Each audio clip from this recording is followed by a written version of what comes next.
Bom dia, moçada! Tudo bem com vocês?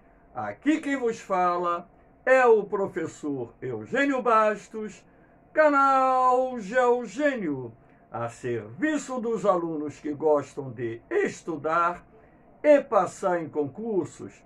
Moçada, vamos fortalecer o canal, se inscrevam no canal, dê aquele like, compartilhe o vídeo e ajude o professor Eugênio Bastos a democratizar o ensino da geografia. Moçada, no nosso encontro de hoje, irei abordar a questão da guerra entre a Rússia e a Ucrânia, estabelecendo uma relação com a questão energética no continente europeu, sobretudo envolvendo os países da União Europeia. Espero que vocês gostem do nosso encontro. Havendo qualquer dúvida, deixe a sua pergunta lá na parte dos comentários, que eu terei o máximo prazer de respondê-la. Vamos ao nosso encontro. Então, moçada, estamos completando hoje 35 dias de guerra entre a Rússia e a Ucrânia.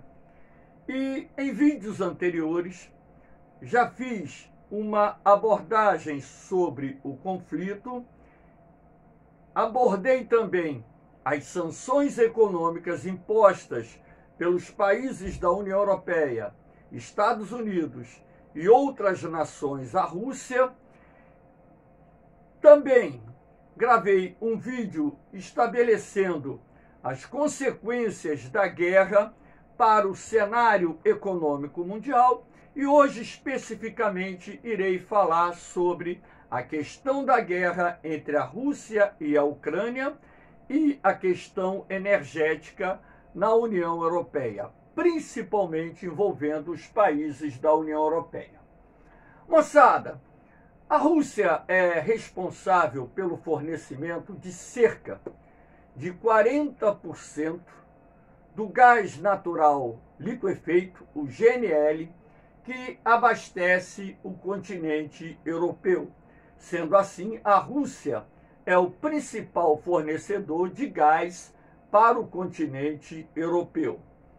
E também cerca de 25% de todo o petróleo consumido na Europa é procedente da Rússia, país que detém uma das maiores reservas internacionais de petróleo. Sendo assim, podemos afirmar que existe uma grande dependência energética dos países da União Europeia, principalmente das maiores potências da União Europeia, em relação à Rússia.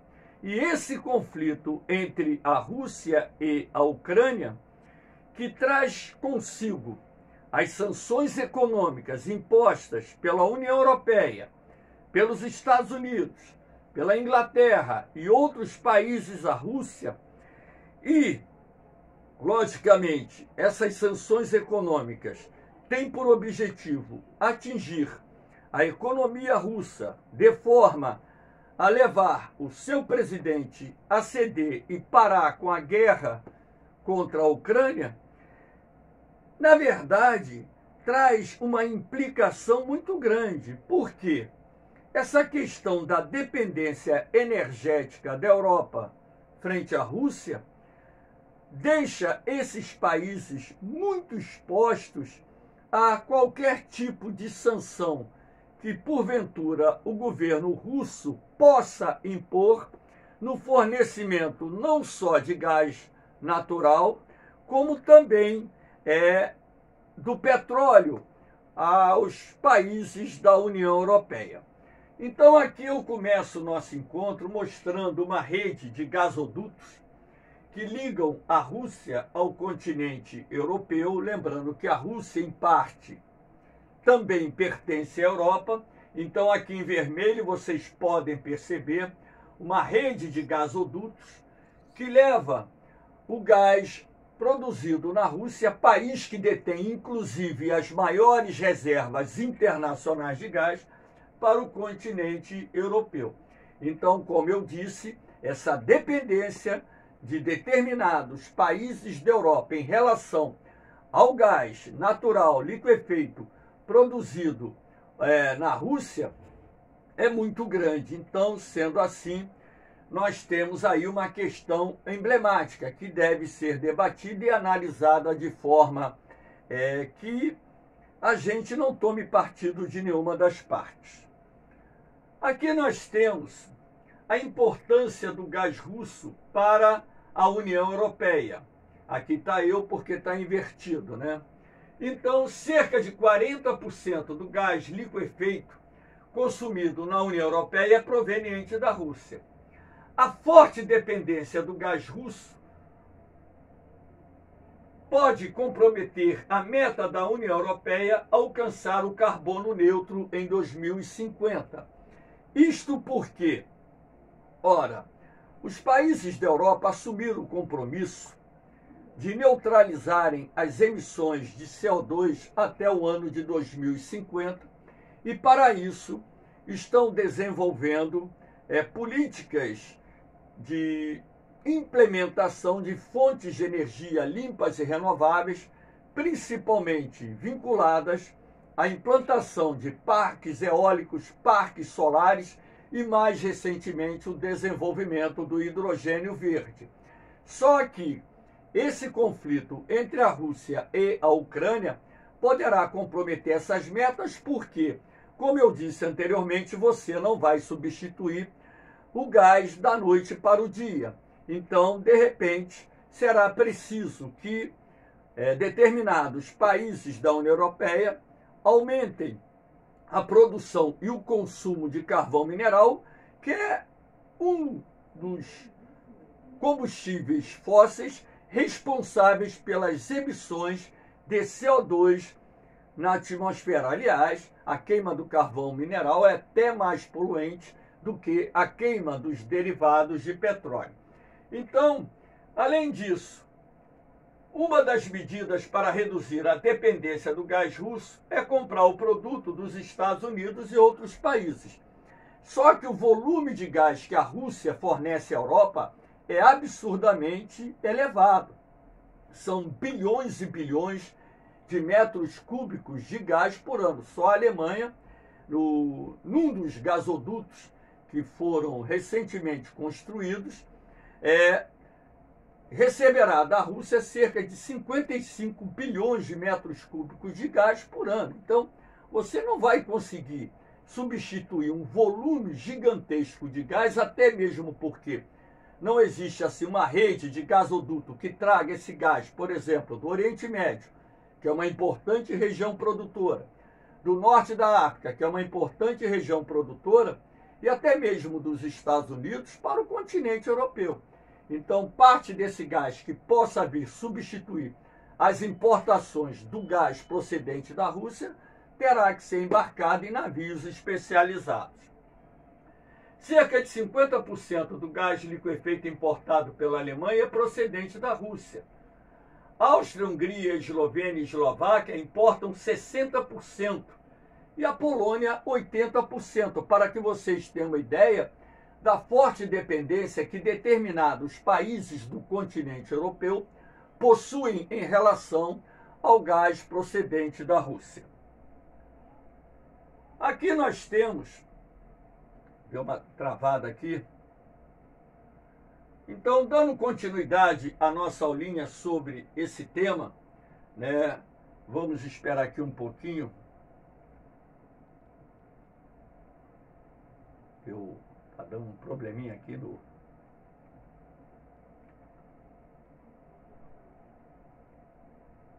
Deu um problema, agora liberou.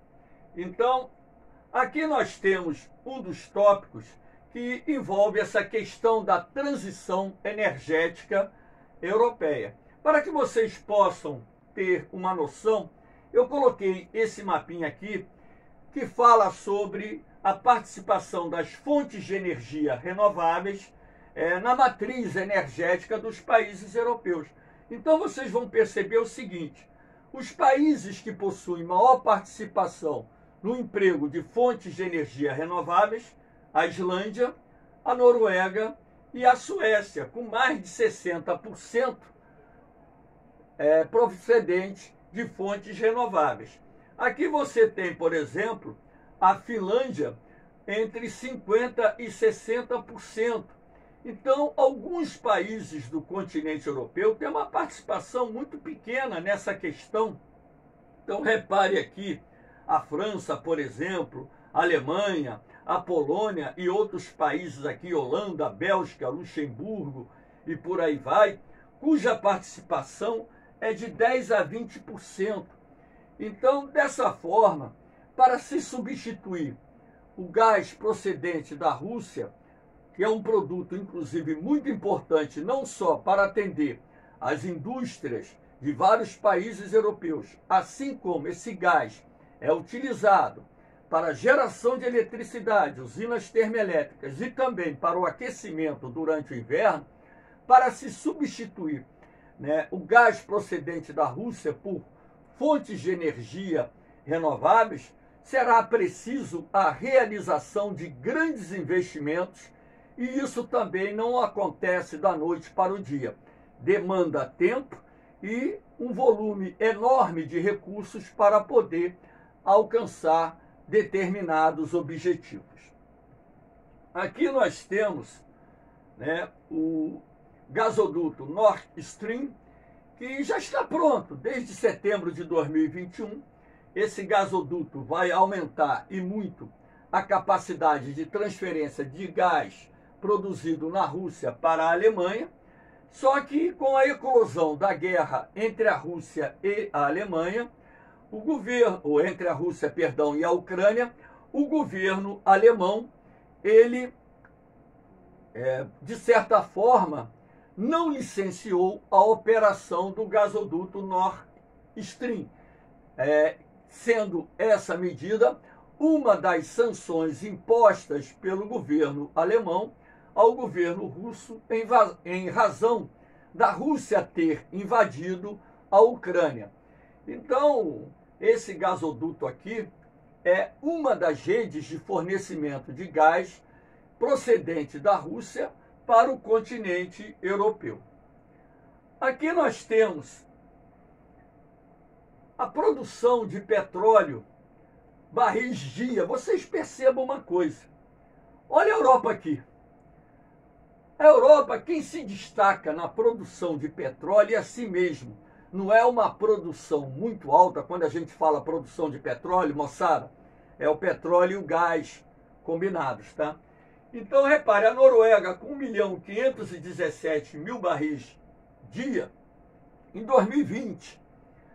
O Reino Unido com 1 milhão de barris dia em 2020. Para que vocês tenham uma ideia comparativa, o Brasil produz atualmente um pouco mais de 3 milhões de barris por dia.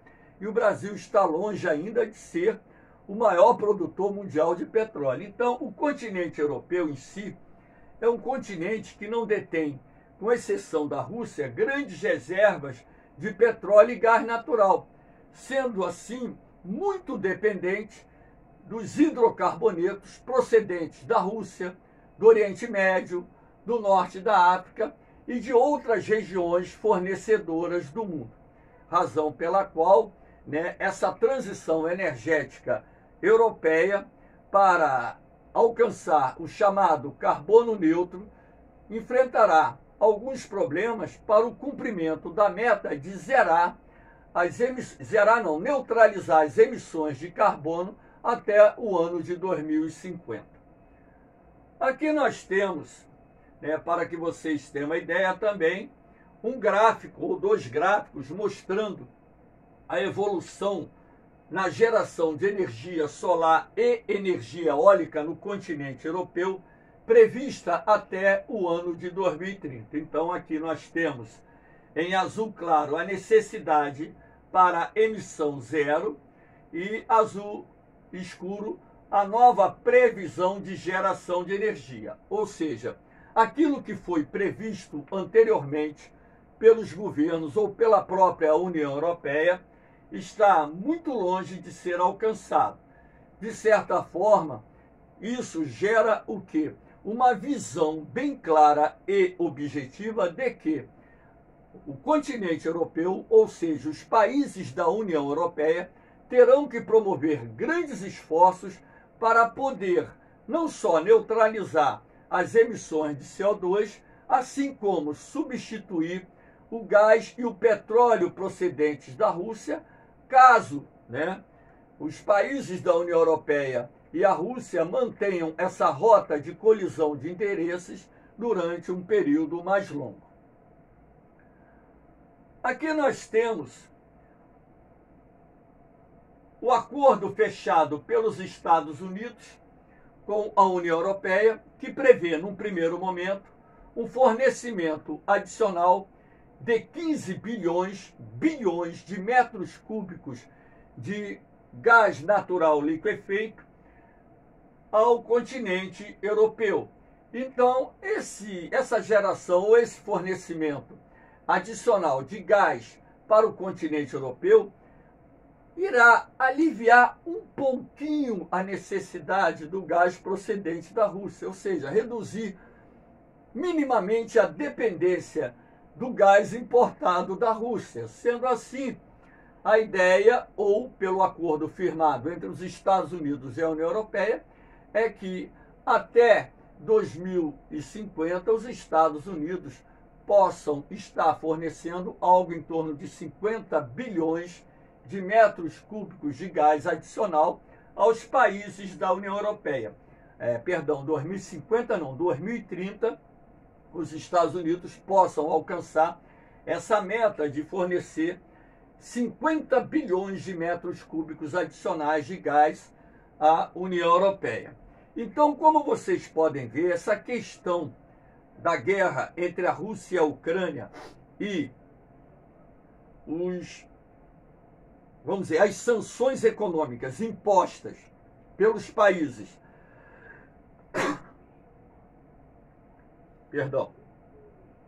da União Europeia, Estados Unidos, Inglaterra, a Rússia, coloca, vamos dizer assim, numa rota de choque de interesses essa questão. Por quê? Ora, a Rússia tem como principal parceiro comercial a União Europeia. Então, a venda de gás e petróleo para países da União Europeia gera receitas de bilhões e bilhões de dólares por ano para a Rússia. Então, a Rússia provavelmente não vai interromper o fornecimento nem de petróleo nem de gás aos países da União Europeia, porque não teria como buscar outros parceiros com potencial de compra que a União Europeia possui. Ah, mas professor, e a China? A China compra um volume de petróleo e gás da Rússia muito inferior à compra feita pelos países da União Europeia. Então você não consegue suprir a curto prazo a perda de mercado no que diz respeito à venda de gás e petróleo para os países da União Europeia. Sendo assim, eu acredito que o governo russo ele não vai cortar o fornecimento de gás e nem de petróleo para os países da União Europeia. Do outro lado também, os países da União Europeia não conseguirão substituir a curto prazo o gás e o petróleo procedente da Rússia. Isso faz com que os interesses econômicos nesse exato momento, tanto por parte da Rússia como por parte dos países da União Europeia, fiquem acima da questão da divergência política no que diz respeito ao conflito entre a Rússia e a Ucrânia. Sendo assim, o que se pode esperar no transcorrer dos próximos meses é que se busque uma solução negociada para a guerra entre a Rússia e a Ucrânia, que possa atender os interesses das duas partes, e também que se busque soluções que permitam manter as relações econômicas entre os países da União Europeia e a Rússia, de forma também a atender os interesses econômicos das partes. Eu acho, particularmente no meu interior, porque a Rússia não vai interromper o fornecimento de gás nem de petróleo para os países da União Europeia, porque ela vai dar um tiro no pé. Porque a receita para as empresas russas que operam no setor são muito grandes. E a dependência dos países da União Europeia em relação ao gás e ao petróleo russo também são muito grandes. Então, os interesses econômicos aí irão falar mais alto. Como parte de um programa de substituição dessa dependência do gás e do petróleo russo, envolve investimentos vultosos em outras fontes de energia, na diversificação da matriz energética, de repente, na manutenção do programa nuclear que muitos países da União Europeia já estão revendo, inclusive a previsão é que a Alemanha desativasse agora em 2022 as últimas 3 usinas nucleares que ainda operam no país. Agora, com essa crise envolvendo o conflito entre a Rússia e a Ucrânia, é provável que não haja a desativação dessas 3 usinas nucleares. É provável, né, que prolonguem a vida útil ou as vidas úteis dos reatores nucleares franceses, alemães e de outros países da União Europeia, e há a possibilidade até que haja uma revisão desses programas nucleares e os países da União Europeia voltem a investir novamente na ampliação da capacidade de geração de energia nuclear, até mesmo porque a Europa ela depende muito da energia, assim como todo e qualquer país do mundo. Os países da União Europeia também dependem de muita energia, ainda mais aqueles países com maior nível de desenvolvimento econômico e industrial, cujo consumo, a demanda por energia é muito grande. Não só a energia elétrica, mas a energia utilizada nos mais diferentes segmentos da economia e até mesmo para o aquecimento dos lares. Sendo assim, esse conflito entre a Rússia e a Ucrânia despertou um debate sobre essa questão energética no continente europeu. Espero que eu tenha, de certa forma, elucidado esse tema para vocês. Havendo qualquer dúvida, pergunte lá na parte dos comentários. Valeu, moçada! Aqui mais uma vez eu estou deixando aqui os grupos lá do Facebook, onde eu disponibilizo meus materiais, os PDFs com a matéria, provas comentadas, bancos de questões para que vocês possam treinar para o concurso. E aqui está o meu Instagram, Prof. Eugênio Bastos. Quem quiser fazer parte do meu Instagram será bem-vindo. Valeu, moçada! Um beijão no coração de vocês, um forte abraço. Fiquem com Deus, eu vou, mas eu volto, hein? Fui!